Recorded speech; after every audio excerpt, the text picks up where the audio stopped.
Okay, Cary, so you've mentioned that it's possible for a couple who's been in a long-term relationship to bring back the juice and the sparks of romance to the relationship.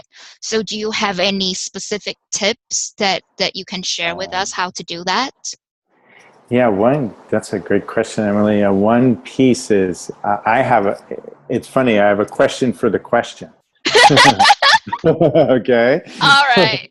So the question for the question is, especially for people who are couples, do you expect your partner to know how to please you without ever talking to them about it? You know what? Logically, I would say no. Because Mm-hmm. because first of all, my body changes from one day to the next throughout 4 weeks of the month. What Mm, what tickles me, what intrigues me, what pleases me kind of fluctuates.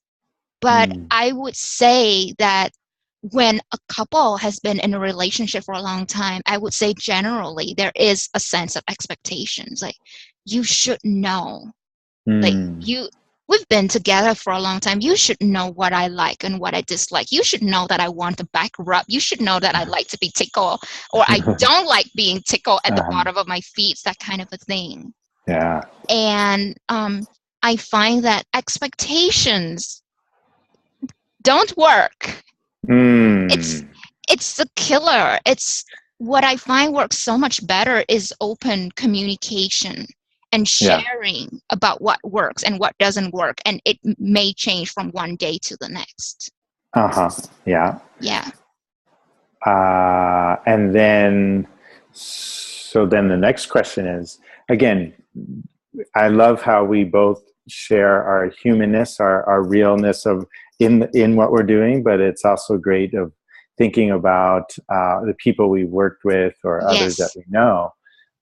Then the next question is, how comfortable do you find most people feel discussing about with their partner Mm, uh, about what pleases them, even especially like you're saying in that day, like to have that intensity of that presence of the moment versus falling into a pattern of routine of how they may be physically, sensually together. yeah. I find that because I work mostly with women, Uh, I find that for women, it's very difficult to ask for what they want. There mm, is some sort of like it's difficult for us to open up and receive and even just to say, oh, this is what I want. You know, mm-hmm, even a simple example like having a massage, mm-hmm, sometimes the pressure is too much or too light, mm, and probably 7 out of 10 people would say they would probably not say anything to the masseuse. mm, mm-hmm. Like, can you lighten it up or more pressure, please? Yeah, I yeah. find it like most people, I find that most people wouldn't have the courage and the confidence to verbalize what they want in the moment. Mm-hmm. Yeah. And that's very powerful and very important. So if you're not willing and you don't know or you're not willing to verbalize it, how can you truly expect your partner to just know? Especially if your body's changing all the time. Exactly. Exactly. Yeah. So so the tip here, the piece is communicate. Let your partner know. And yeah, it might feel uncomfortable at first to express out. However, what an opportunity to enrich your own self and enrich your relationship. Because if you can ask your partner to do that for you, don't you think then it would extend into other areas, other relationships as well, to then start asking for your needs or desires to be met in these other relationships? Yeah. I totally agree with you. Um, Personally, I find that asking for what I want, um, there is there is like an edge to it. There is a vulnerability to it. It's Mm. like I'm exposing myself to my partner. Yeah, I'm saying yes. there is like that vulnerability maybe comes from, like, they may give it to me or they may not. And Right. in sharing, in revealing my humanity and my vulnerability, in a way, I feel emotionally closer to my partner, and Yeah. he feels emotionally more connected with me because Yeah. I've taken the risk to expose and reveal myself to him. Yeah. Yeah. Yeah. Yeah. Yeah. Most definitely. And again, it offers that opportunity for deeper intimacy, where I share like intimacy into me, you see, you Yeah. know, like you can get, you get to see where I am right now. And then the partner has the opportunity to go with it, go with that flow and desire to please the other person, you know, Yeah.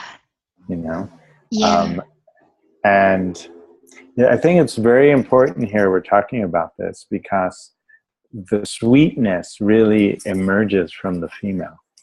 You know, Mm. I mean, yes, the male, we have a certain level of sweetness, but the overall sweetness of the connection and the caress and and all of that is gonna really, a big part of it be based on where she's at. Yeah. So I would encourage, you know, females listening here as well as the males to want, desire, ask, yearn for yourself and your partner to go deeper, because what's the risk really? It's just asking for what you want, but what's the reward? Getting what you want and, you know, having it happen. And right. Yeah. I would say, there was a partner or a lover, and he said to me, Emily, do you know what's so sexy about you? I was like, what's so sexy about you is your desire mm, and how you express it. yeah. And this is, correct me if I'm wrong, but I know that men love to please their women. Yes. And Yes. I know that when I'm with my partner and when I verbalize what I want in that moment, and then he give it to me and I express my appreciation and gratitude, and it shows on my face that I'm just so enjoying it, it Mm. actually gives him a lot of pleasure. Yes. And I find that by kind of suppressing my own desire, when we women kind of hold it back, we're kind of shortchanging the guys. We don't give them the opportunity to make us happy and please us. Yes. So Yes. it's a lose-lose for both. Yeah. And then go back to where we started. If you're unable to even express it out, then you're holding back your own volcano of emotion, of love, you know, Mm, a beautiful, you know, a beautiful volcano, you know, I feel. yeah. And just to the female listeners, I know this may seem difficult and this may seem challenging. I didn't start out being able to verbalize every one of my desires. It didn't start like right off the bat Yeah. overnight. For me, it's a slow process of leaning into my edge. And Mm. the more often I do it, the more I find that, well, actually, it's okay. I can do it. And then I'll lean in more the next time, and then the next time. And the rewards and the sense of emotional intimacy that I feel with my partner, it's so rich that it keeps me coming back for more. But Mm. it's not an overnight kind of thing. So just slowly ease yourself into it and experiment with it and play with it and try it out and see how it feels. Yeah. Oh, that's great response. Great, great. Yes. Because what I'm hearing from you is then your sense of pleasure, your sensual pleasure has expanded.